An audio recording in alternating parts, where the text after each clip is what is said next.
kita hari ini mau bikin kolak ayam. Terus habis itu juga nasi pindang. Gue kayak waktu masak tadi, ini nggak ada bumbunya nih, nggak wangi dong ya. Tapi mantap loh. Daun bawangnya itu bikin kayak nyatuin gitu. Karena sebetulnya ada yang warnanya karena pengaruh gula merah atau gula arennya ya, ada yang lebih gelap ya. Makanya ketika orang melihat ini, orang akan identiknya ke opor. Sebenarnya kita tidak bisa mematenkan suatu kuliner karena penyebaran penduduk yang membuatnya terbawa ke sini.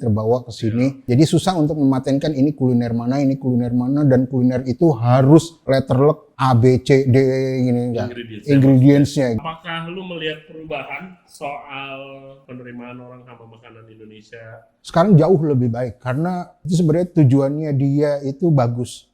Mau mempertahankan budaya dengan cara dia. Hanya saja persepsinya menjadi berbeda karena soal rasa ya. Mungkin buat kita belum diterima.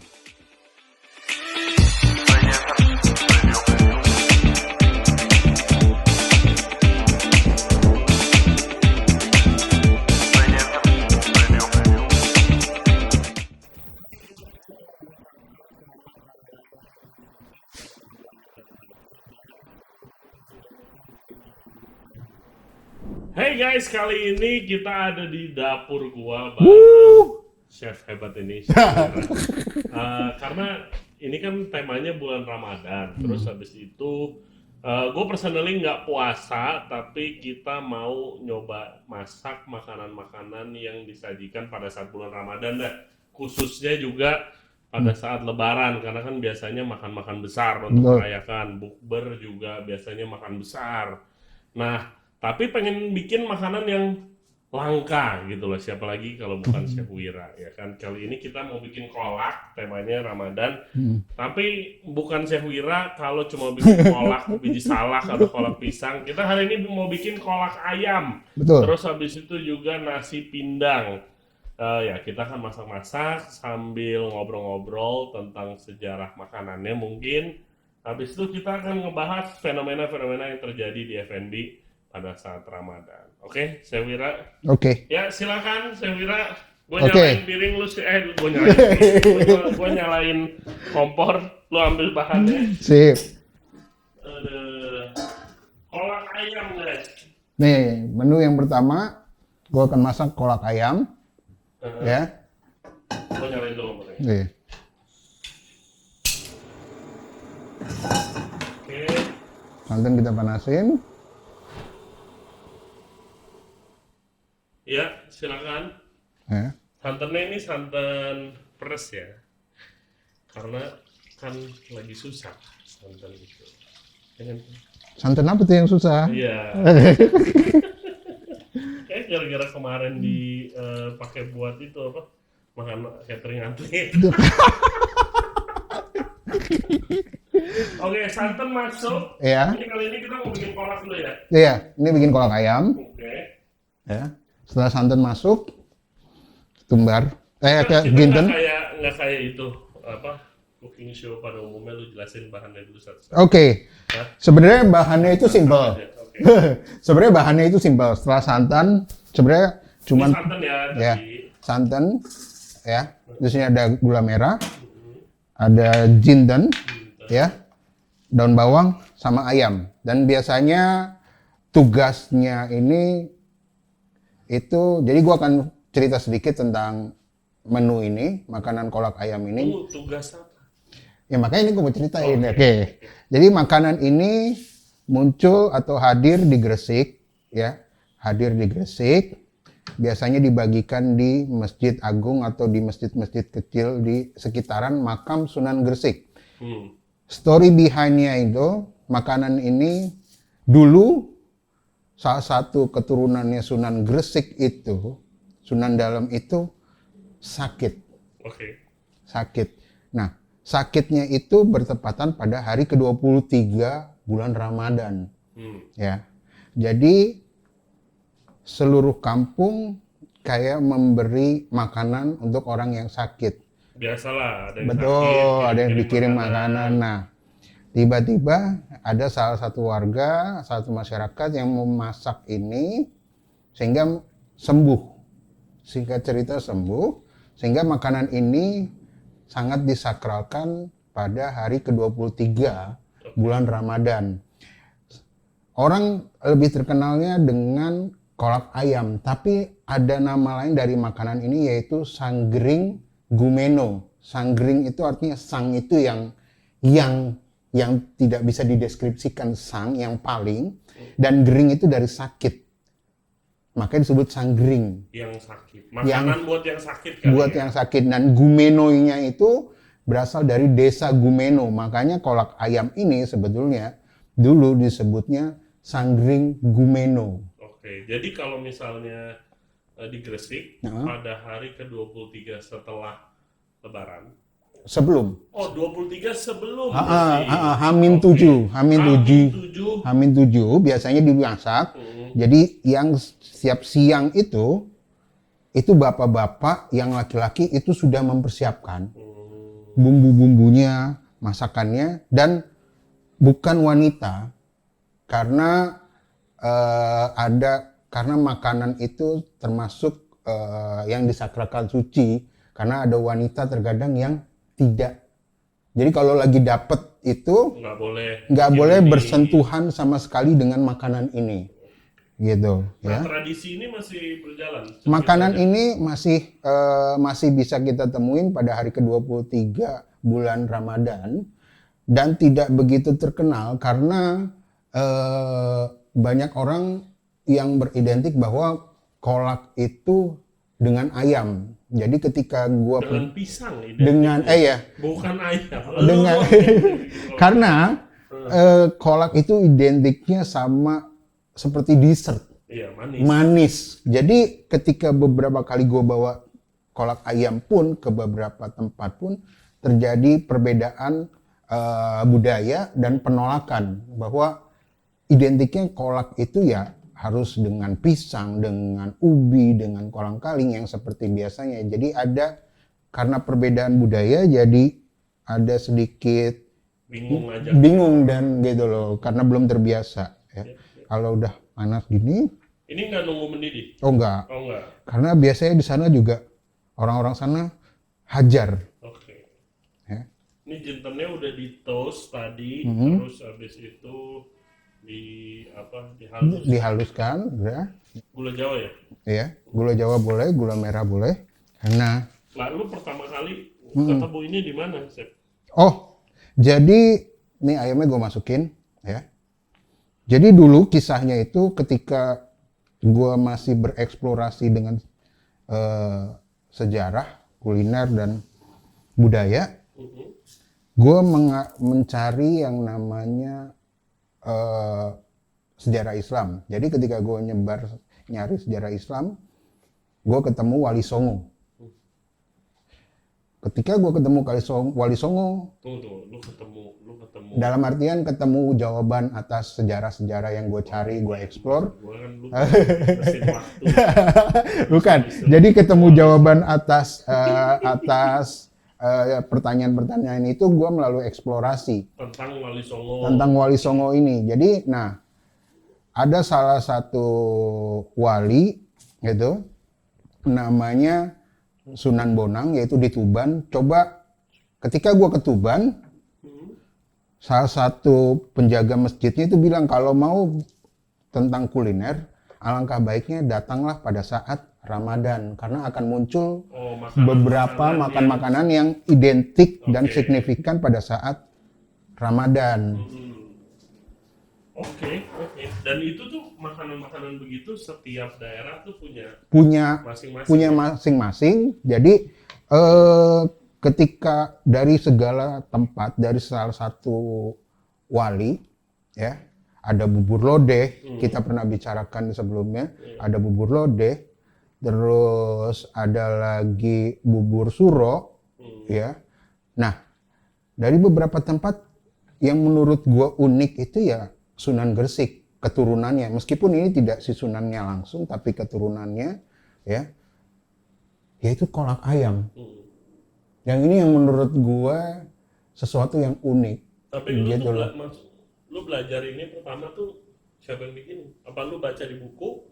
Apa lu lihat? Nah, jadi gua menelusuri. Gua waktu itu ketika gue masih kerja di salah satu brand, ketika gue melakukan perjalanan ini, dan gue ketemu ketika gue ke Gresik, bertepatan hari 23.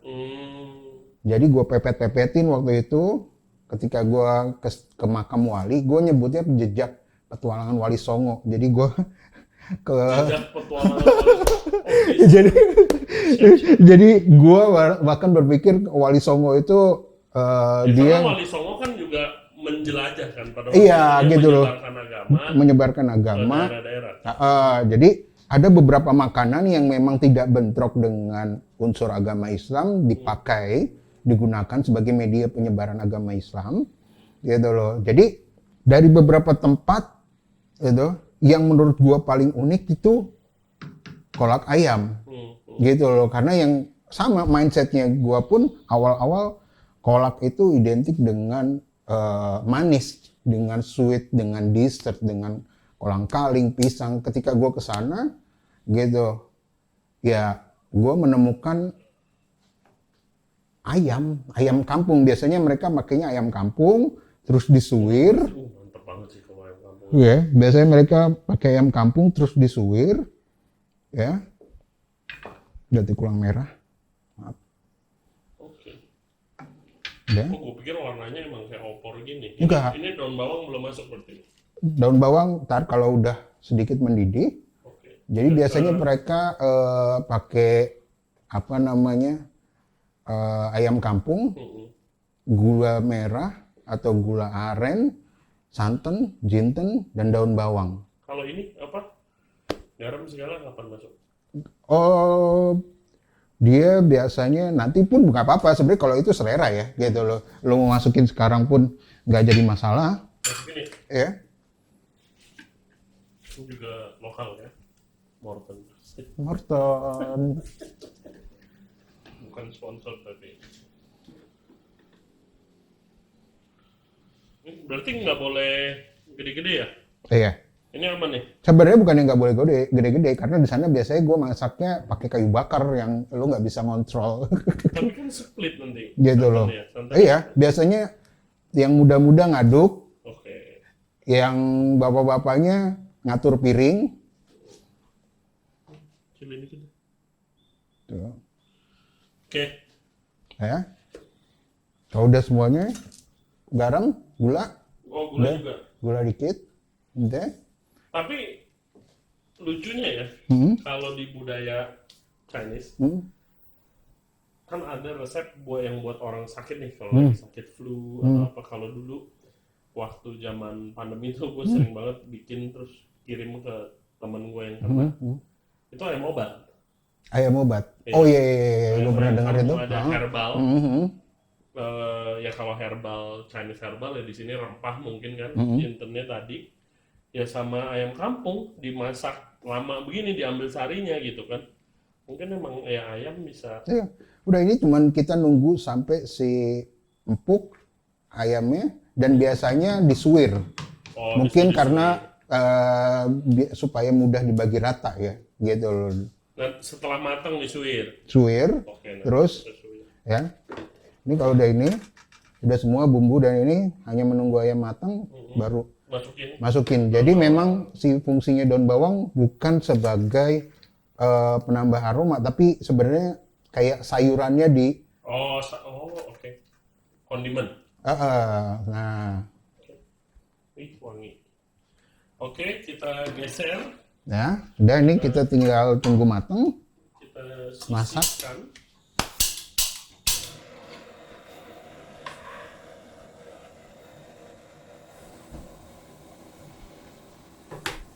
Terus habis ini sisihkan, geser.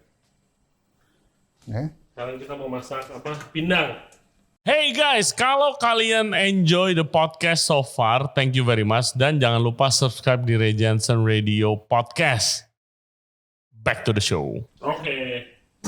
Ini satu lagi nasi pindang. Biasanya pakai daging kerbau katanya. Berarti bulan Ramadan habis kurban, habis Lebaran ya. Iya. Tapi ini kita pakai daging sapi. Belum banyak, masih susah. Oke, bahan-bahannya ada apa aja, Safira? Oke, bahan-bahannya sebetulnya di sini ada bumbu hitam yaitu bawang merah, bawang putih, keluak, sama ada ketumbarnya sedikit. Ya, di sini ada daun jeruk, ada daun salam, daun melinjo, sama ini.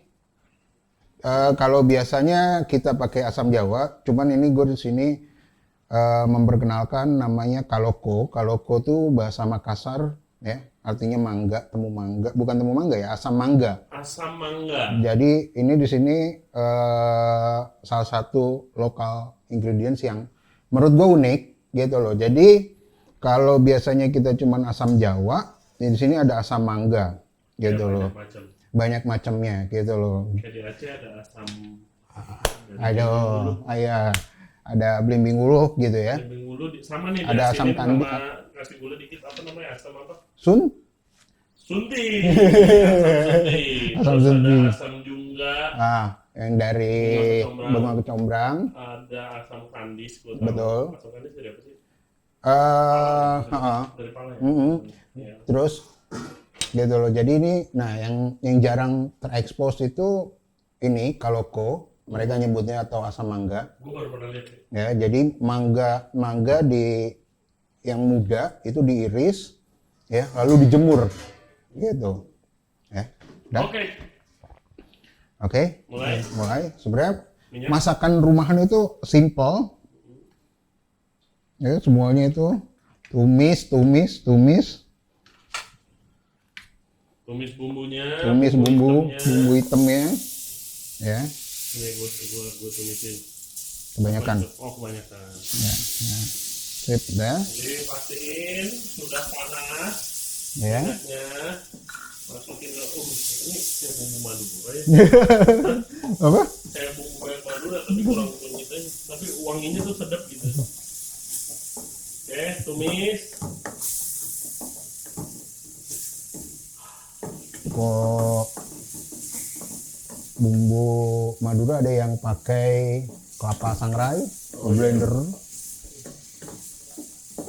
Nah, kalau di keluarga lu, Seth, waktu lagi Ramadan tuh biasa atau udah mau dekat-dekat Lebaran makan-makan besar nggak? Kagak. Oh enggak. Mak gua itu selalu cuman kalau zamannya gua masih kecil itu cuman bakso, Re. Oh. Mak gua tuh selalu kalau Lebaran itu jarang ketupat. Oh iya. Jarang. Kenapa? Pasti anak-anaknya udah pada makan ketupat di tempat orang lain. Jadi ibaratnya kalau mak gua masih ada, ke rumah lo makan ketupat. Oh iya udah pasti. Ke rumahnya si B makan ketupat, gitu kan? Jadi mak gua itu di rumah nggak pernah yang namanya war ketupat tuh nggak pernah, war daging rendang tuh nggak pernah. Tapi gua kan di keluarga gua ya of course mayoritas non muslim. Ada satu, jadi paman gua tuh muslim. Karena paman gue muslim dan yang masakan di keluarga gue dulu kan nenek gue, itu dia sering bikin makanan buat anaknya buka puasa, terus kirim ke rumahnya. Jadi gue sangat familiar dengan makanan Ramadan dan apalagi kalau Lebaran ya. Kalau Lebaran ya bikin ketupat oma gue, gitu ya gue ikut makan aja. Jadi kalau nyokap gua itu selalu bikinnya bakso. Bakso sama tahu, udah. Bakso dan kondimen ya. Bakso udah. Bakso dan resepnya paling simpel. Bakso, penyedap, bawang putih. Udah. Dan itu entah kenapa kalau hari Lebaran kedua itu banyak yang bungkus. Mungkin karena udah jenuh dengan persantenan ya, gitu loh. Oh iya, so hampir semuanya. Hampir semua menunya sama, jadi ketika ke rumah gua itu bungkus gitu loh. Sama kolang-kaling dah, kalau nyokap gua masaknya itu doang. Kolang-kaling apa? Sirup pandan aja. Udah. Oh, itu the best. Kadang hari ketiga, H-3, beli kolang-kaling 3 kilo, ya, itu direndam pakai soft drink. Direndam pakai soft drink, ya, yang warnanya merah. Terus pakai cengkeh. Udah. Terus udah. Gitu, dipanasin sama dia. Itu kita coba. Udah gitu dong. Oh, nah. Iya. Ini apa lagi nih? Oh ya, ini udah. Kalau Jadi udah, ya sampai matang Betul. bumbunya, khususnya keluak ya harus dimatengin. deh, ini Oh, pakai santan juga. pakai santan. Oke. Pindang pakai santan.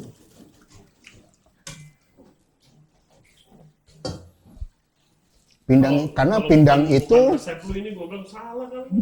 karena pindang itu sebetulnya dari bahasa Austronesia, ya, artinya itu pengawetan. Jadi apapun yang diawetkan dulu dari kategori makanan itu disebutnya pindang, gitu. Ya, kalau udah, Nunggu ini dulu gak sih? Oh enggak, ya udah. karena gue pikir nunggu mendidih dulu atau apa gitu. karena itu paradigma. Karena zaman dulu masak itu kalau menurut gua yang kategori harus bumbunya matang, harus apa namanya, Nunggu mendidih. nunggu mendidih, ini. Mitos belaka lah ya. Kalau menurut gua ya, cuman karena banyak evaluasi dan evolusi, ternyata lebih enak, lebih nikmat. Ini ya, Lengkuas masuk. lengkuas masuk, terus Asam. asam. Kalau kalian di rumah punya asam Jawa, ya. Udah, daun melinjo. Daun melinjo juga dari sekarang. Oke. Kenapa dia nggak pakai melinjonya ya? Karena melinjonya mungkin dibuat emping. Oke. Makannya Pak ini. Iya, makanya ini juga. Gitu. Ini dari daerah mana, Chef? Oh ya, jadi Tambahin. ya boleh deh tambahin banyak. Nah, jadi kisahnya itu zaman dulu ketika Sunan Kudus, ini dari daerah Kudus. Kudus. Ya. Kalau tadi ini Gresik, Ini Kudus. Sama-sama Wali Songo. Jadi kalau dulu ketika Sunan Kudus pergi ke suatu daerah namanya Tajuk. Nama daerahnya Tajuk, ya. Tajuk. Tajuk, T-A-J-U-G atau Q ya. Oke. Gue lupa Tajuk. Ini itulah Tajuk. Di situ banyak orang Hindu, ya, yang menganut bahwa menghormati sapi. Oke. Ya. Menghormati sapi. Jadi beliau ke situ karena di situ banyak pemeluk agama Hindu yang sangat menghormati sapi dan kebetulan di situ banyak sapi sehingga tanah itu menjadi tanah yang bisa dibilang tanah yang sangat dihormatin. Makanya beliau menggantinya menjadi Kudus. Itu dari bahasa Arab, ya, dan salah satu kota di Yerusalem, ya, Al-Quds, jadi Kudus, tanah yang disakralkan. Nah, tapi cara menyebarkan agama Islamnya nggak hard sell, lemah lembut, gitu loh, lemah lembut. Mereka soft selling, iya kan, soft selling, gitu loh. Apa yang dihormatin di situ, sapi kita hormatin juga. Apa yang pura dihormatin, makanya Masjid Kudus itu berbentuk seperti pura. Seperti pura, gitu loh. Dan Sunan Kudus ini suka menaruh sapi sama-sama sesuatu yang dihormatin oleh orang Hindu, ditaruhlah di halaman masjid tersebut. Nah, biasanya Sunan Kudus selalu membagikan nasi ini setelah berdakwah atau sembahyang, gitu loh, dibagi-bagikan. Akhirnya banyak umat Hindu pun yang tertarik, gitu loh. Jadi tidak hard selling dan sampai saat ini bukti menghormatinya itu masih tetap berlangsung sampai ada kata-kata yang Kudus mengharamkan sapi. Ketika tanah bersentuhan atau darah sapi menetes di tanah Kudus akan terjadi bencana. Sampai seperti itunya, bahwa ketika ada darah sapi netes di tanah Kudus, lu akan sial aja. Gitu loh. Itu kepercayaan yang harus kita hormatin gitu loh. Nah, biasanya nasi pindang kudus ini dibagikan pada saat 2 waktu, yaitu pada saat membuka kain atau membuka, orang Jawa bilangnya luwur atau kain makam. Ya, jadi di makamnya Sunan Kudus itu ada kainnya.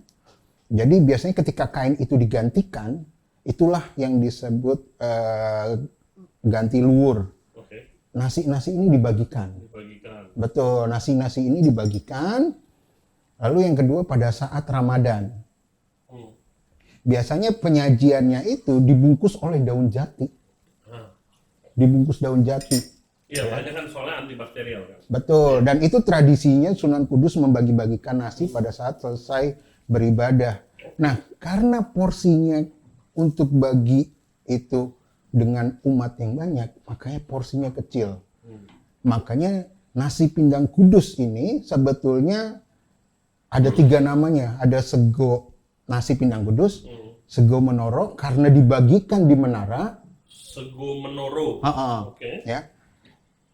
Yang ketiga sego kucing atau nasi kucing karena porsinya kadang kecil. Gitu loh. Di mana-mana kalau di Jakarta. Nah, gitu karena porsinya kecil atau kadang disebut juga nasi jangkrik. Gitu loh, karena biasanya nasi ini dijualnya malam hari dan porsinya kecil. Gitu. Oke, menarik sekali. Tapi tidak bersama dengan kuahnya, dengan ini ya biasanya karena ini nasi bukan cari kenyang. Nasi syarat saja membagikan ini. Mungkin itu sejarahnya kali ya nasi kucing ya. Gua rada penasaran. Kayak kalau orang makan nasi kucing, kalau gua harus makan kayak 5 gitu. Iya. Baru kenyang. Maksudnya kayak apa tujuannya ya bikin karena tujuannya adalah syarat bagi-bagi. Iya, karena ada yang zaman dulu gitu. Zaman dulu, oke, gua kasih contoh sebelum Islam bergabung, bisa bilang para wali menyebarkan agama Islam, itu mangkok soto itu ya seperti Chinese cup, Chinese sauce cup gitu kan, sup cup gitu. Kayak soto kudus. Soto kudus. Nah, soto kudus masih begitu misalnya. Tapi kalau dari porsi makanan, orang nggak bakal cukup. Tapi Sunan Kudus bilang bahwa ini cukup, berhentilah sebelum engkau kekenyangan. Jadi pakai filosofi itu gitu loh, dengan media yang sudah ada, gitu loh, media yang sudah ada, dicarilah seperti halnya ini, gitu loh. Oh, sapi bagi agama Hindu dihormatin, di Islam juga ada surat Al-Baqarah, artinya sapi betina, artinya kita sama-sama menghormati sapi nih. Jadi, oh sama nih, akhirnya ya udah mengharamkan yang namanya sapi di tanah Kudus. Dan soto kudus juga kecil-kecil gitu. Betul, jadi memang kerbau, cuman karena susah nyari kerbau, banyak yang beralih menjadi ayam. Gitu. Cuy, ini balik lagi sedikit ke ini dulu ya guys. Kolak ayam ini ya. Padahal bumbunya tuh hampir nggak ada cuy, jinten dong sama daun bawang. Tapi wangi. Mulai juga nih saya bilang. Lu yang bikin itu loh, gue cuma tapi gue kayak waktu masak tadi, ini nggak ada bumbunya nih, gitu loh. Nggak ada bumbunya, nggak wangi dong ya. Tapi mantap loh, daun bawangnya itu bikin kayak nyatuin gitu. Karena sebetulnya kayak ada yang warnanya karena pengaruh gula merah atau gula arennya ya, ada yang lebih gelap ya, gitu. Ada yang lebih gelap. Makanya ketika orang melihat ini, orang akan identiknya ke opor, gitu loh. Putih nih gini, enggak, gitu loh. Very nice. Kalian coba deh, yang nggak usah nungguin bulan Ramadan tahun depan terus hari 2-3 kalian baru bikin. Ini gampang banget coy. Ya sebetulnya sakral itu kita pernah ngomongin, makanan itu juga bergantung ada tempat dan waktunya. Jadi kalau kita mau bikin sesuatu yang sakral ya pakemnya apa, ajarannya apa. Cuman ketika kita mau bikin sesuatu yang untuk komersial, untuk berdagang, untuk ekonomi, sesuai dengan kebutuhannya masing-masing, itu boleh-boleh aja gitu, itu tidak melanggar aturan. Di rumah dah. Gitu. celup, tinggal Iya. selesai. Nah, kalau ini biasanya tugasnya laki-laki itu masak, ya, masak, motong ini, ngupas ini, bikin bumbu. Tugasnya perempuan itu bungkusin. Tugasnya perempuan hanya membungkusin, dan sekali masak mereka itu bisa untuk 1.000-2.000 porsi Gila. dengan daun jati Ini biasanya. ini Nah itu boleh, jadi penyedap ini boleh kalau mau dimasukin, mau ditambahin. gula perlu gula. Gula, boleh. Oh, boleh. Eh,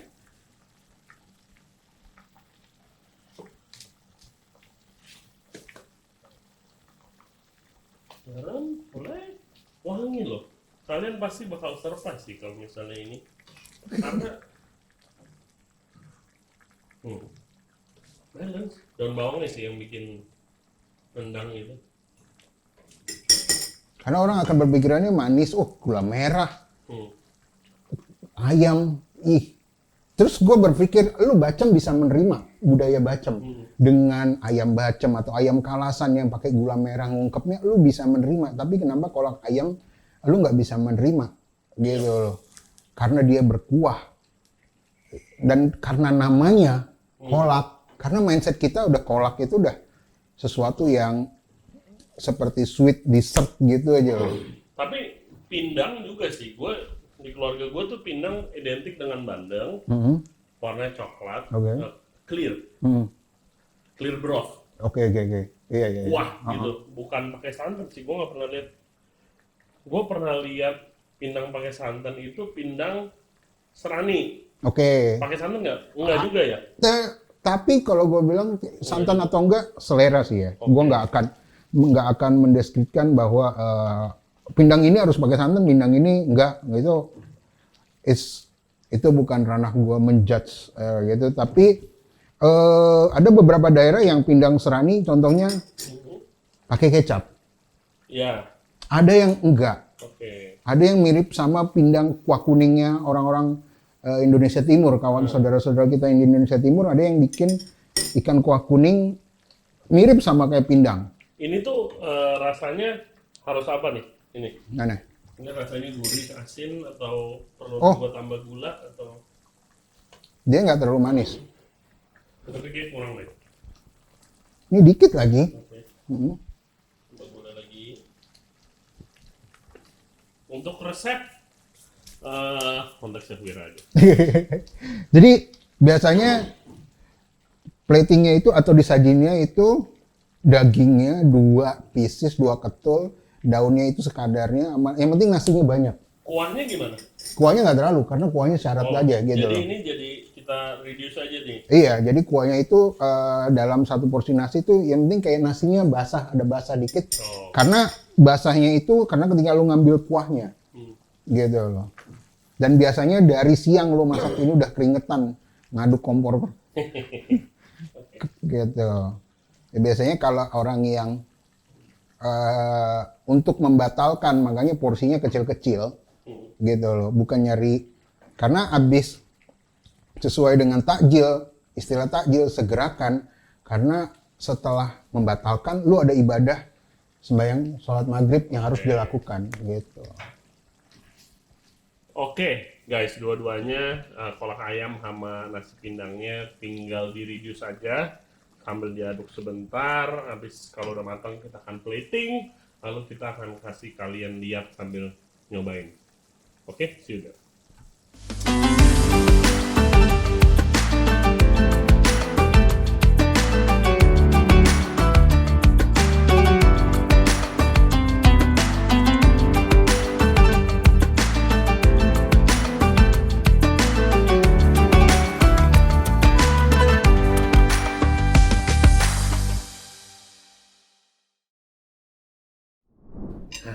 Oke.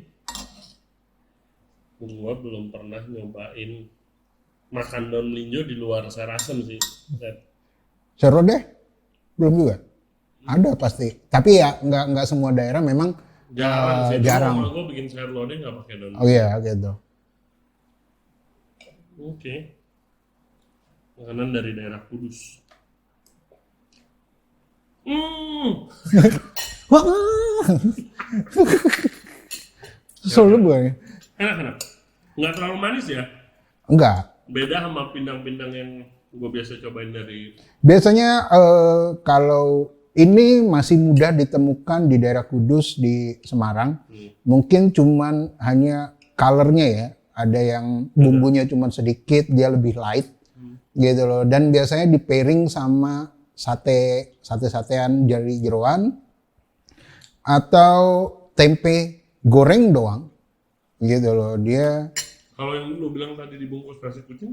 Nah, kalau yang biasanya itu disajikan biasanya dagingnya doang, daging seala ya karena itu cuman bukan kita cari kenyang ya, itu sebagai syarat aja daging, kerbaunya, mungkin kuahnya juga karena kita menciduk si dagingnya jadi ada kuah yang ikut gitu dan daun melinjo gitu. Ada juga yang biasanya kalau udah itu cuma daging sama nasinya aja gitu. Gitu. Lu Jadi kan zaman sekarang nih mungkin Legends and Radio listener lihat lu kan ya kalau nggak di Instagram di CNN, di TV ya kan. Sering dipanggil sebagai expert makanan. Menceritakan makanan, tiba-tiba ada muka Wira gitu. Oh, ini ceritanya begini-begini. Basically yang ngomongin kayak begini lah. iya. Terus gue lihat udah mulai jarang ini nih, ngiter-ngiter loh. Malah lu ngiter-ngiternya bukan ngiter-ngiter daerah, ngiter-ngiter hotel pop-up lu. Sebenarnya ada waktunya ya itu nggak boleh menyampingkan tanggung jawab. Di samping gue juga punya warung dengan Theo, Nusa Terasa, itu ibaratnya me time-nya itu ada dengan bertraveling gitu loh. Itu ada. Terakhir lu kemana? Terakhir itu gua Jangan bilang ke Jogja yang bareng gue itu. enggak, terakhir gua ke Solo. Solo? Terakhir gua ke Solo. Ngapain? Terakhir gua sama meneliti ada salah satu bekas kerajaan di situ namanya Kerajaan Pajang. Yaitu kakaknya Jogja dan Solo lah, Keraton Pajang ini. Sama masih pingin Gue mengeksplor. ingat dulu lu pernah cerita sama yang dari kitab lu yang lu kasih ke gua. Iya. Solo sama Jogja itu tadinya satu. Iya kan, satu. Mereka pisah. Pisah gitu loh. Jadi merunut ke situ. Ada jejak makanan apa yang ada di keraton tersebut yang sehingga keseplit ke beberapa kota gitu loh. Jadi sebenarnya kita tidak bisa mematenkan suatu kuliner karena penyebaran penduduk yang membuatnya terbawa ke sini. Jadi susah untuk mematenkan ini kuliner mana dan kuliner itu harus letterlock A, B, C, D gini enggak. Ingredientsnya gitu loh. Jadi pada dasarnya ketika gue menelusuri gudeg pun yang hanya gula merah dengan manggar atau nangka, whatever itu. Kok punya konsep mirip seperti dengan bacem. Yang hanya beda di beda bisa kalau kita bilang beda ingredients ya memang beda. Tapi sama-sama potensi. juga. Beda secara ini kok kayak sepupuan ya. Iya. Gitu loh, sepupuan. Gitu. Gimana? Unik ya? Gue doyan banget loh, enak loh. Cuma lidah gue cocok banget gitu, ada manisnya dikit, daun bawangnya bikin wangi banget, pas. Biasanya ini kalau udah sore pada saat hari ke-23 itu rakyat orang-orang Gresik tuh udah ngantri. Sama juga kalau kita punya tradisi Kanji Rumbi di Aceh, gitu. Kanji Rumbi di Aceh itu biasa dibagikan di masjid-masjid besar, masjid-masjid kecil itu bubur Kanji Rumbi. Ya. Itu nggak nanggung-nanggung. Kecintaannya masyarakat Nusantara. Iya, dibagikan. Karena mereka boleh cari di internet gambar-gambarnya karena mereka tidak punya panci mungkin ya. Mereka sampai bawa teko sebagai tempat untuk bubur. Apa aja dah. Iya, yang penting mereka dapat banyak. Karena ya satu Kepercayaannya masjid itu tempat yang sangat sakral bagi umat Islam. Jadi dihormatin, jadi membawa berkah. Jadi berkahnya itu gue bagi ke rumah. Sebetulnya itu poinnya sih. Kenapa selain bisa berbagi berkah ke yang rumah. Jadi makanya kalau kayak gini gue bawa nasinya 3. Buat lo, buat kawan-kawan yang lain. Tapi kalau begitu ada limitnya gak sih? Selama tangan lu bisa bawa sih, itu aja. Oh oke. Iya gitu lah. Kadang orang satu. tapi biasanya nyadar diri. Oke. Menyadar diri. Iya. Pasti kan bakal ada yang kayak nggak sadar diri dan Iya. ini aja mumpung nih. Iya, tapi biasanya kalau sudah diporsiin seperti di Jawa itu seperti bubur lodeh atau bubur suro itu udah kita nggak bakal minta lagi. Gitu loh, nggak bakal kita mau bawain untuk temen itu kayak ada rasa malu ya, gitu loh. Mestinya. Gitu, betul. Nah, kecuali yang bentuknya itu seperti panci atau belanga besar yang kita bawa wadah sendiri. Nah, itu yang suka kita bingung, ini orang kok kayak mau pindahan bawa panci 2 padahal di isinya gitu kan gitu. Kalau bawanya baskom nasi, iya, ya udah gitu. sampai penuh dah. Iya, gitu. Jadi sebenarnya bukan hanya terjadi di Pulau Jawa, seperti halnya di Aceh ada tadi tradisi namanya Kanjirumbi. Terus kalau hari raya mereka ada namanya megang. Megang itu tradisi makan daging pada saat hari-hari besar Islam. Jadi pada saat perayaan, oke, gue akan berbicara bagaimana zaman dulu. Sebenarnya Islam tuh ketika Islam masuk abad ke-7. Islam masuk abad ke-7 di catatannya di Kerajaan Barus atau di Barus. Jadi Islam datang itu memang melalui perdagangan. Melalui perdagangan dan tidak bisa langsung hard selling karena bentrok dengan ajaran setempat. Entah itu sudah memeluk agama Hindu atau kepercayaan setempat. Tapi mencari celah, mencocokologi ajaran mana yang sama lalu dikaitkan dengan ayat-ayatnya yang Al-Quran. Oh ternyata pantangannya ini, pantangannya ini, pantangannya ini. Gitu. Makanya mungkin lebih cepat kali. Gitu. Menyebarnya agama Islam karena soft selling. Awalnya kalau agama banyak agama yang kalau misalnya masuk dari zaman penjajahan kan itu dengan kekerasan. Betul. Dan dengan jadi ada kaitannya dengan penjajahan. Betul. Agama Muslim kan kayak ya soft selling dan dicocokin sama budaya-budaya setempat. Betul. Makanya banyak yang ada budaya, contohnya makanan, budaya daerah A sama daerah B ya beda makanannya. Betul. Jadi karena zaman dulu tidak hard selling, gitu loh. Sebetulnya ketika pertama kali datang tidak semasif ketika berasimilasi budaya, gitu loh. Awalnya kalau kita cuman hard selling zaman dulu itu kita akan kalah. Sampai abad ke-14 ya, sampai abad ke-14 Wali Songo itu mengasimilasi budaya.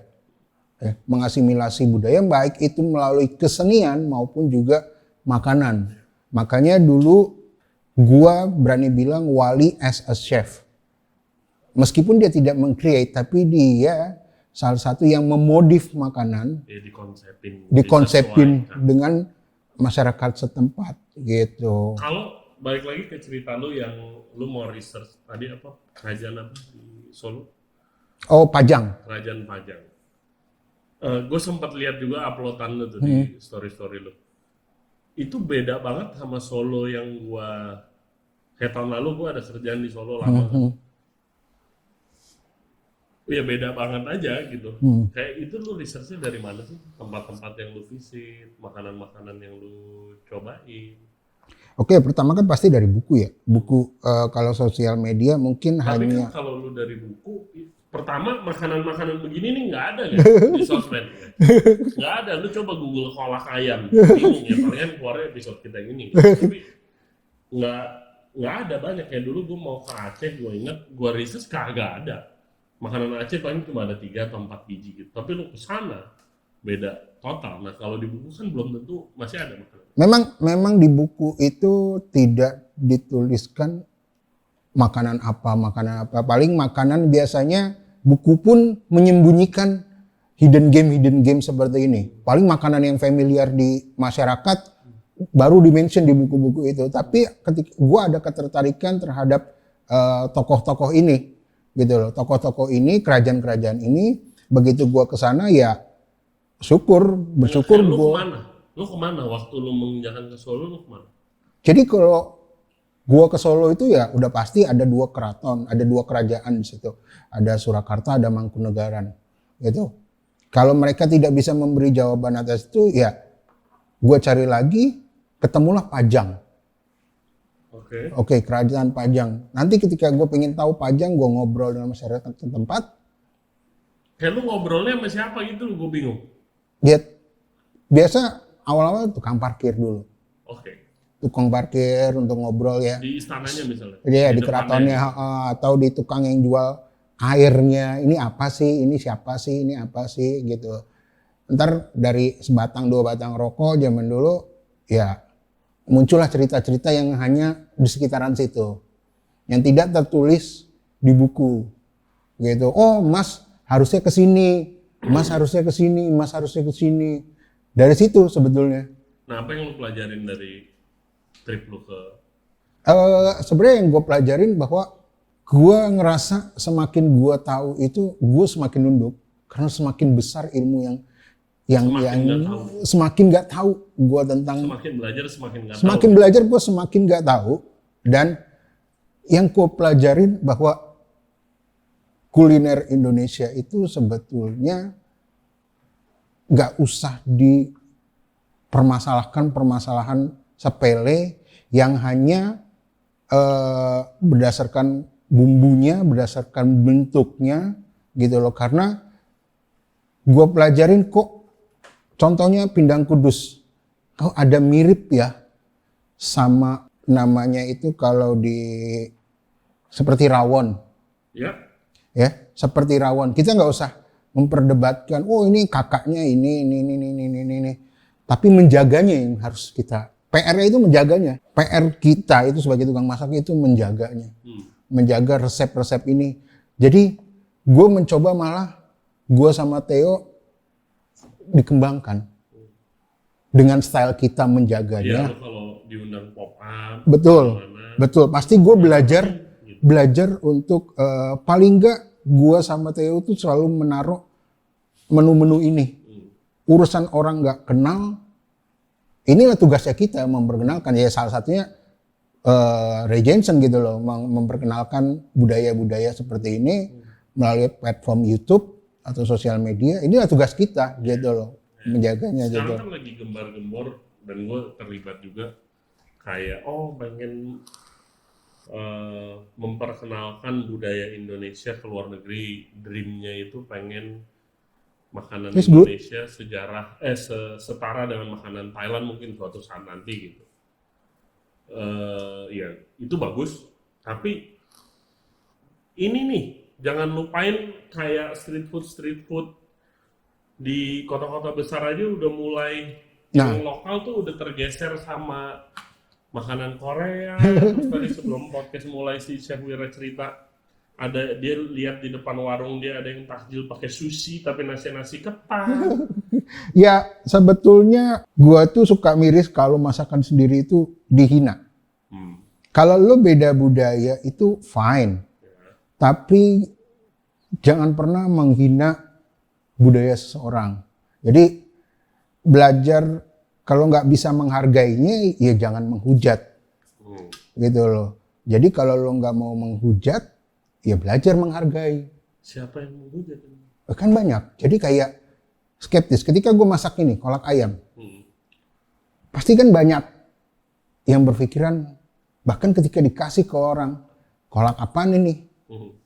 Kok ayam?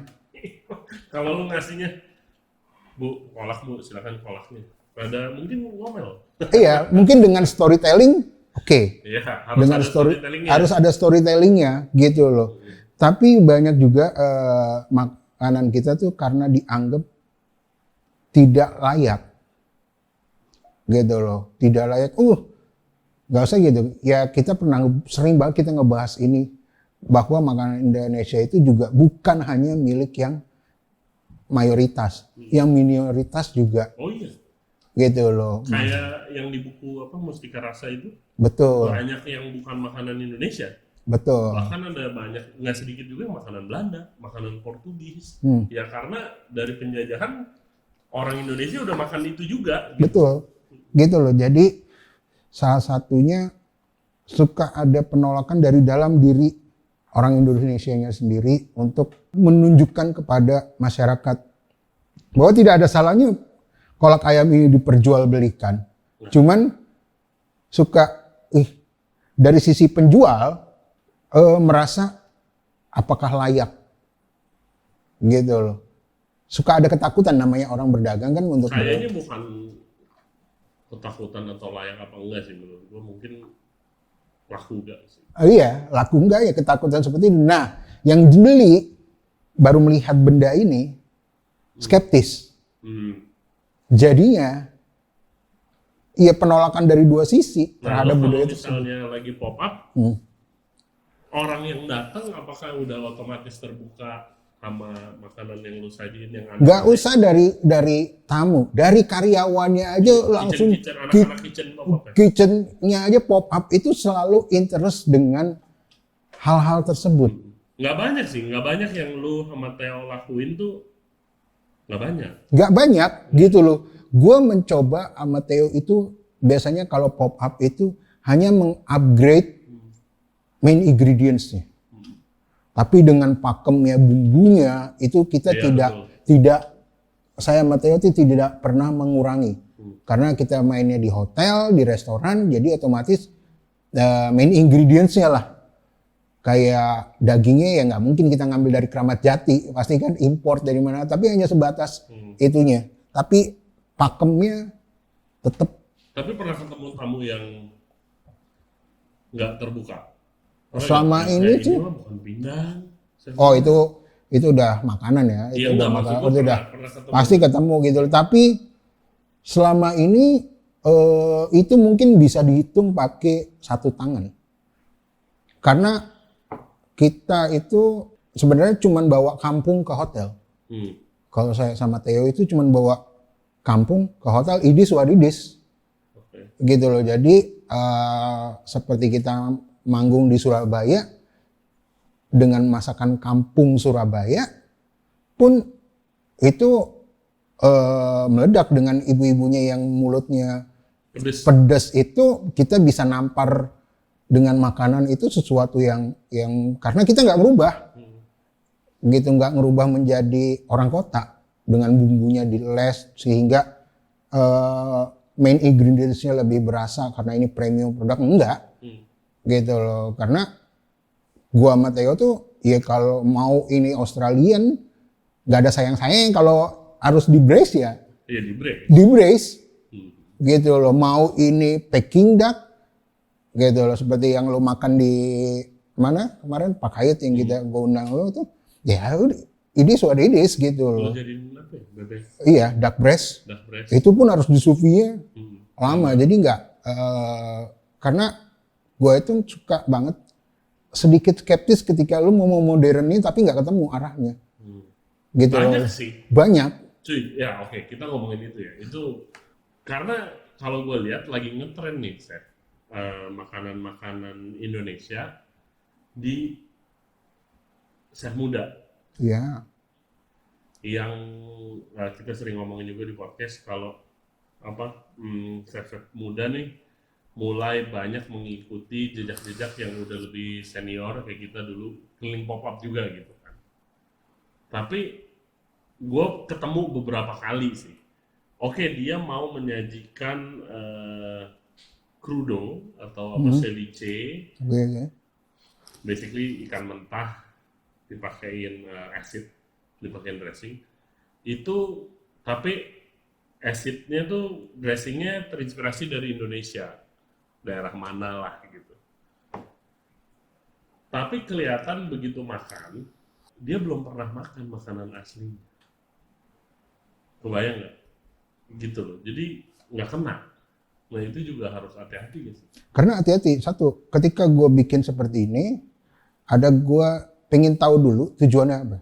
Kalau pengen tujuannya untuk selling di pop up, gue akan modified dengan taste-nya masyarakat setempat. Ray, rasanya gimana kalau untuk masyarakat sini? Oh, masyarakat sini sukanya rasanya begini, Wir, atau strong akan flavor. Oh ya udah, bumbu akan gue tembak mungkin pakai bumbu bawang merah, bawang putih. Tapi ketika gue tanya lo tadi, ini tujuannya untuk memperkenalkan budayanya, Wir, gitu. Tapi at the end of the day, yang di piring harus enak dong. Nah Nggak iya, beneran. bener. Nah itu terkadang kita selalu nanya dulu ke restorannya, market sini biasanya rasanya seperti apa yang diinginkan. Karena gue nggak tahu rasa yang di market sini seperti apa. Oh biasanya bumbunya strong. Oh biasanya ininya terlalu light. Yeah. Oh oke. Gue juga bukan tipe yang pusingin lu mau ganti-ganti resep. Betul. Tapi contoh kayak begini, gue pernah makan dulu, dia bikin ceviche tadi. Oh iya, ini terinspirasi dari Naniura. Naniura tuh ada makanan ikan mentah. Betul. Ya kan dari daerah Sumatera Utara. Sumatera Utara. Dan itu ikan mas dari Danau Toba kalau nggak salah gitu. Dan Sumatera Utara kan bumbunya kencang. Gue bayangin, gue belum pernah makan Naniura asli, tapi gue bayangin pasti pedes. Ya kan, pasti bumbunya kencang karena daerah sana terkenalnya makanannya begitu gitu. Terus ini ya dibikinnya very light dan ada kecombrangnya. Betul. Emangnya bener ada kecombrang? Betul. Jadi ada kecombrang atau enggak itu gue nggak bisa bilang harus ada kecombrangnya, tapi pedesnya harus dari andaliman, ya. Pedesnya itu harus ada dari andaliman, bukan dari cabe penambahan cabenya. Nah, maksud gue itu, gue tahu ada andalimannya juga, karena dia modif-modif, ya nggak kena. Gue yakin bukan ini gitu loh. Jadi terlalu nyebrang. Yang gue mau ngomongin tuh, lo mau masukin elemen Indonesia di what you do, very nice, very good, tapi make sure lo belajar dulu. Kalau lo belum pernah bikin Naniura yang asli, lo jangan nyajiin Naniura modern. Bener gak? Lo setuju gak kalau itu? Iya, jadi gue suka sama caranya Theo. Theo itu kalau masak, dia selalu panggil orang daerahnya. Jadi contoh kayak seumpamanya dia disuruh masak mungkin dapat Bali. Dia akan cari chef Bali di sini siapa? Gimana nih? Gimana taste-nya? Udah dapat belum Balinya? Gitu. Pertama dia akan ngomong sama chefnya.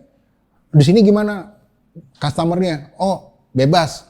Ketika udah bebas, Theo akan masak umpamanya bahasa genep kayak bubek tutu kayak. Menurut lu gimana?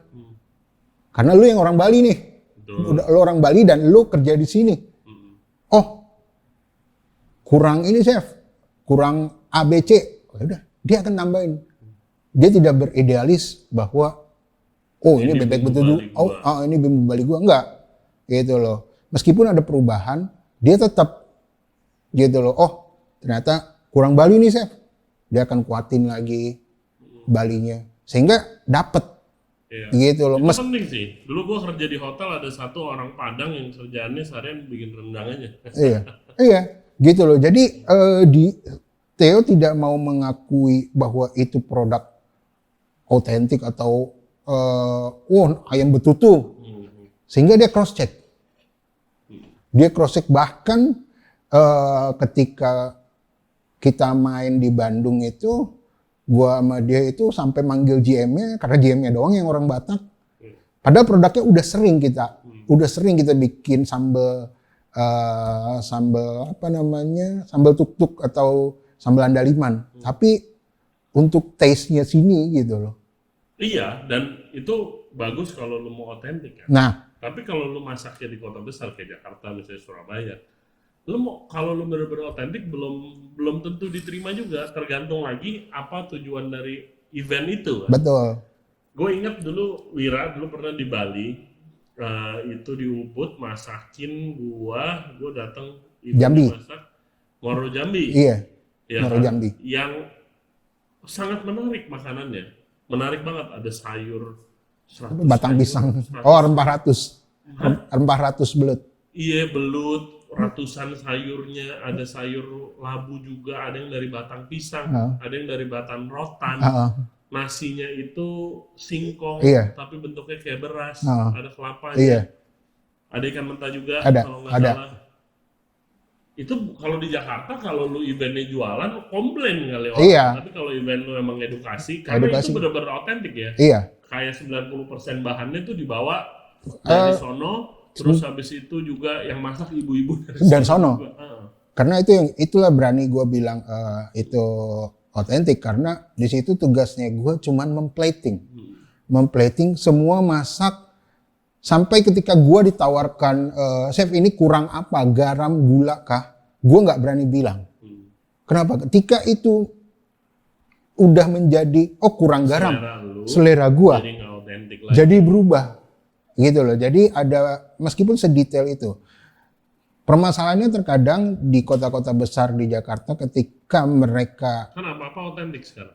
ketika mereka play safe, makanannya yang udah pernah si chefnya masak aja atau pernah makan aja kalau dia di daerah, itu pun di Jakarta juga yang sudah mengalami perubahan rasa.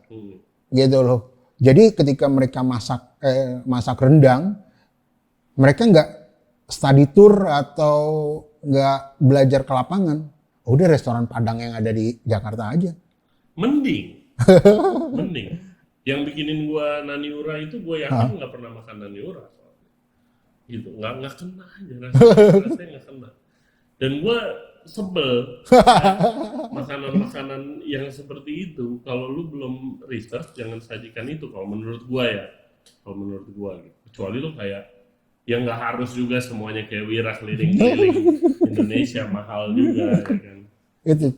Jadi kayak kalau kita masak kayak gini, ya sebetulnya tujuannya apa dulu? Edukasi. Gua pun sama Theo sering dapet klien yang tujuannya untuk memang edukasi gitu loh. Ya udah, it is what it is. Mau kita sering, meskipun tujuannya edukasi, itu lebih sering dapat komplain. Lebih sering dapat komplain, ini kalau bisa ayamnya diginiin, ini kalau bisa dagingnya diginiin. Inilah tujuannya. Dagingnya medium rare. Iya, maksudnya dagingnya kalau ini ngapain sih pakai santan atau pakai ini? Oh ya, gitu loh. Jadi ya susah juga kadang masyarakat gitu loh. Gitu. Nah, lu udah, ini sebagai penutup ya, lu udah melakukan edukasi udah lama bener. Dari kita kenalan aja lu udah mulai duluan. Episode kita aja udah berapa kali, Pak? Yo, nah, gimana? Apakah lu melihat perubahan soal kayak penerimaan orang sama makanan Indonesia yang lebih sedikit dikenal gitu, dan juga pelestarian resep? Kalau menurut Apakah lebih baik sekarang? Sekarang jauh lebih baik, karena seperti yang kejadian sama lo baru tadi lo ceritain, itu sebenarnya tujuannya dia itu bagus, mau mempertahankan budaya dengan cara dia. Bagus, benar bagus. Itu tujuannya bagus. hanya saja persepsinya menjadi berbeda karena soal rasa ya, soal rasa yang mungkin buat kita belum diterima, gitu loh. Tapi kan ada beberapa yang mungkin harus dipahami bagaimana sebenarnya nggak usah terlalu over, lebay, karena gue pun ada kekhawatiran ketika lo melencengnya kejauhan, jadi esensinya nggak dapet. Karena ketika gue menjadi juri di salah satu lomba di Jakarta, lomba chef terbesar itu, gue menjadi bagus tujuannya, tapi nggak Fusionnya kejauhan gitu loh. Fusionnya itu bukan cuman Goten sama Trunks, ini udah sampai Bulma. Gitu loh, saking jauh. Dragon Ball. Jadi kejauhan banget gitu loh.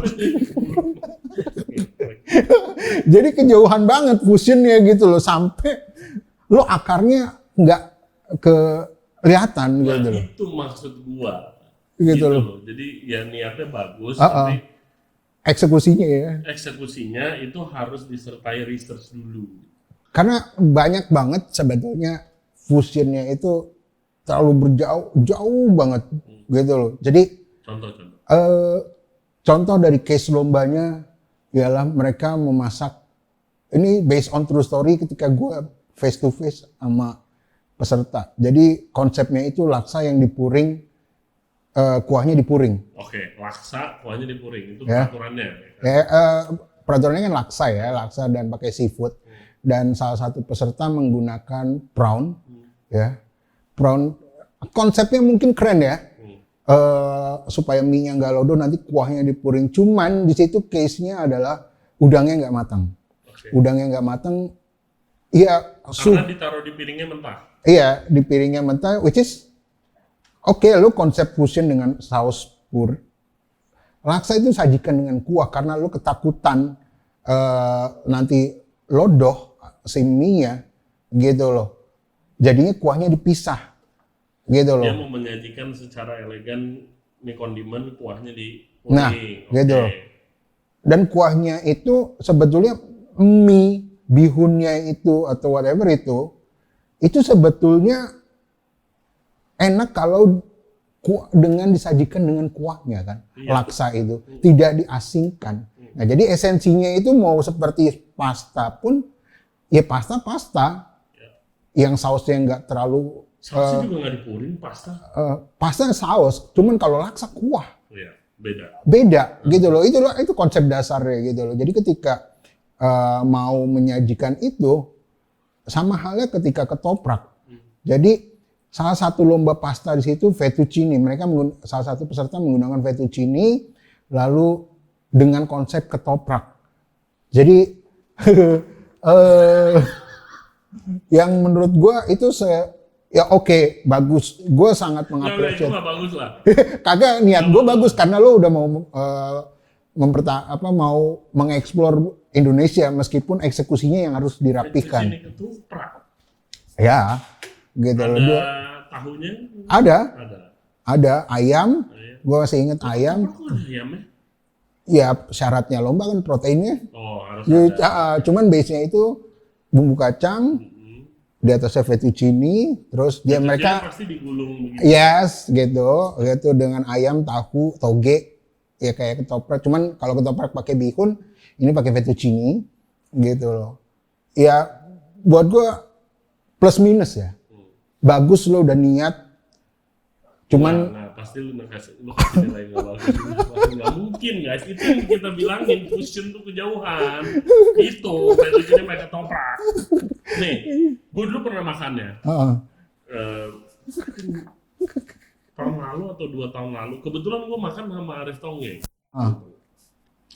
Kita lagi di daerah, terus habis itu ada seorang chef kayak kita ketemu makan di restoran yang kita lagi kerjain proyek kita. Terus dia bilang pengen banget kita nyobain restorannya. Oke, nyobain. Terus habis itu dia kasih signature dish lah. Ini salah satu juga yang fusion terlalu jauh dan kurang pengalaman lah gitu. Karena masakan Indonesia itu paling susah bro. Susah banget masakan Indonesia kalau lu mau make it right ya. Dan kena di luar kalau lu fusionin itu very tricky makanan Indonesia lu fusionin. Karena rempah dan kuahnya tuh biasa flavornya strong. Nah itu bakal makanan kalau lu fusion ke makanan western yang biasanya lebih light itu sulit.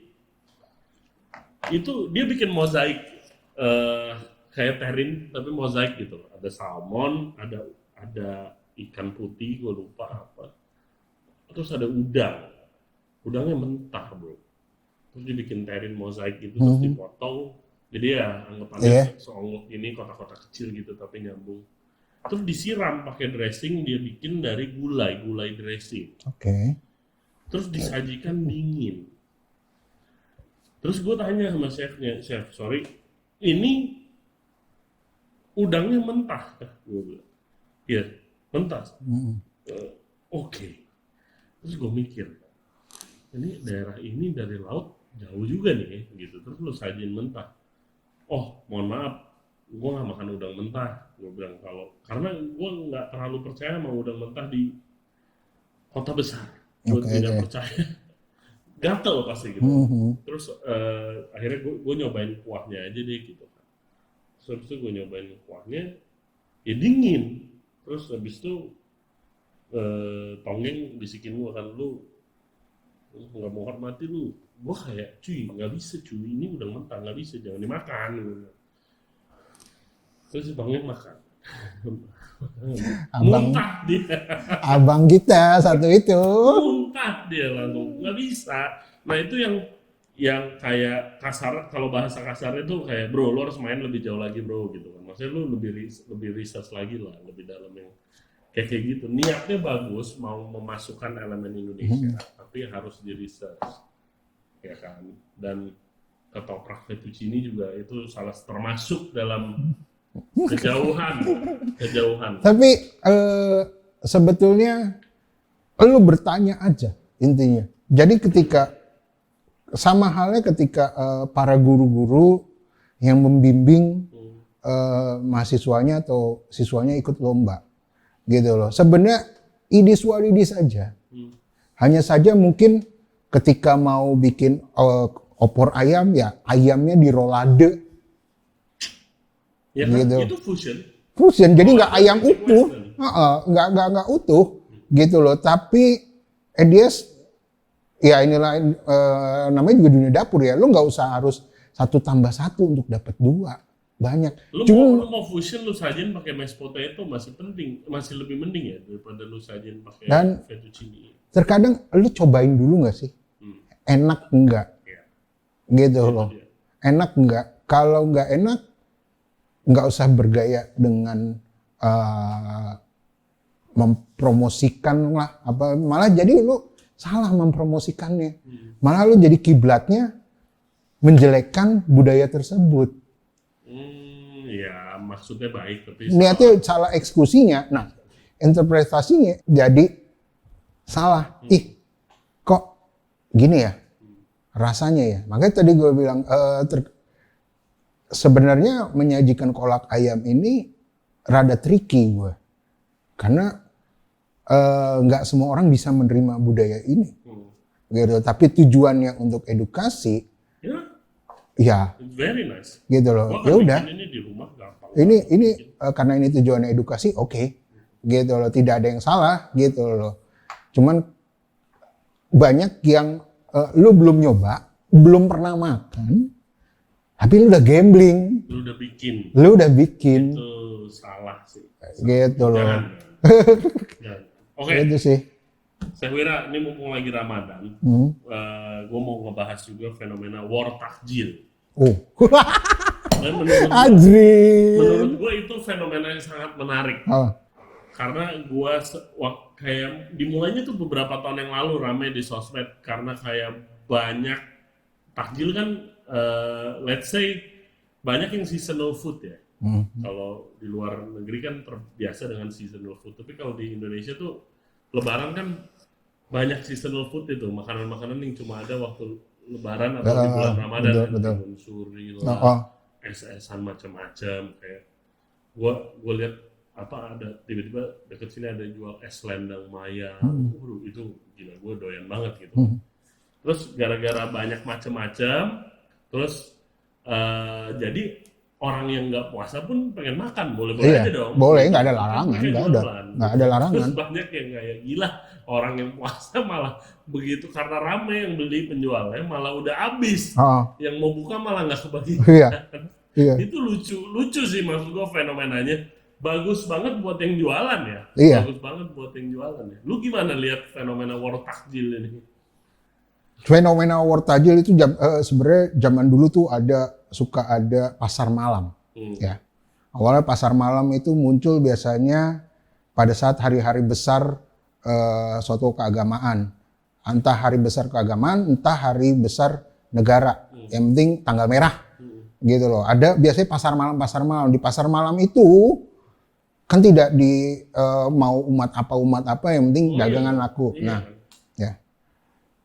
Gue melihat fenomena itu berakar dari situ. Semua bisa masuk, semua bisa ini, dagangan apapun laku, rame kalau ada pasar malam, gitu kan. Kenapa pasar malam itu rame ketimbang pasar yang biasa? Karena ketika pasar malam, emaknya ada, bapaknya ada, anaknya komplit. Kalau pasar yang ini kan limited, udah gitu, mungkin cuman anak, ya cuman sebagian keluarga yang bisa menikmati. Tapi pasar malam enggak. Dan fenomenanya itu semua dijual. Baju, ini apa udah. Nah, gue berkaca dari situ, gue melihat pasar malam dengan bias oleh war tajil. Jadi tajil war ini sebenarnya unik ya. Padahal lo bisa ketemu benda itu di hari biasa, ya. Dan tidak se-hektik, tidak lo ngeliat selendang mayang lewat depan rumah nggak ada tertariknya, nggak ada lo mau rebutan sama apa itu nggak ada, gitu loh. Tapi ketika puasa, karena puasa itu mayoritas orang akan nomor satu tuh lapar mata, karena dia punya limit, dia punya batasan, dia harus melawan hawa nafsunya.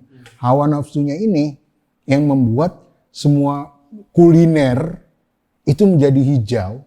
Jadi ketika lu cuman berjualan nasi Padang gitu ya, di sebelahnya ada warteg, di sebelahnya lagi ada masakan Jepang gitu kayak di ini.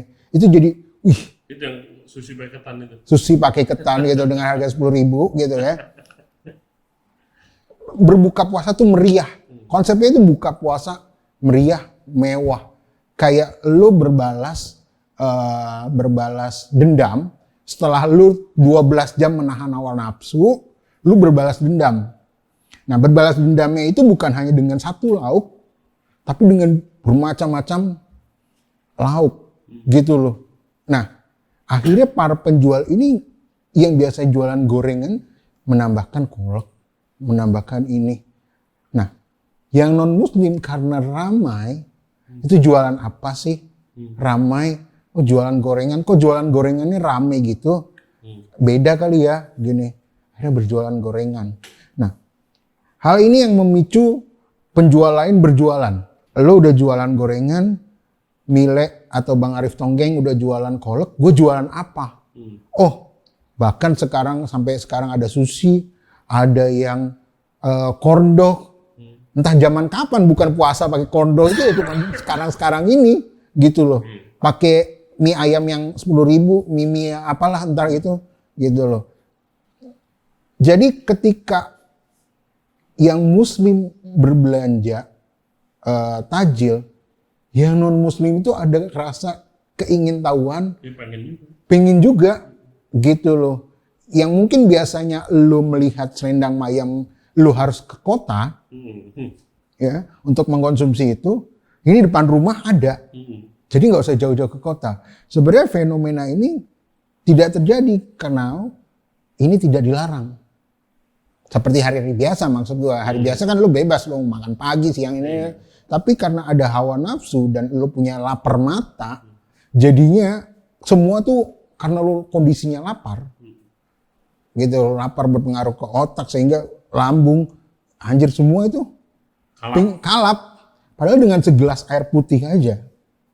Itu. Dan 2 butir korma itu udah cukup. Lambung lo hilang. Maksudnya hawa dahaganya itu. Jadi karena hawa nafsunya manusia melihat semua makanan, wah gini, jadi takjil war gitu loh. Tapi itu juga pernah terjadi sama keluarga gua. Ketika gua dulu mau belajar puasa, lauk yang gua mau apa itu dibelikan. Gua maunya ayam goreng, gua maunya ya udah nyokap gua tuh sore-sore itu ya jajanin mau apa, belum abang gua. Jadi di meja itu meriah untuk ini gitu loh. Jadi fenomena ini sebenarnya karena yang non muslim ikut-ikutan melihat ada suatu daya tarik dari setiap dagangan ini. Padahal yang lu rasanya nggak berubah, cuman jam kerjanya penjual aja berbeda.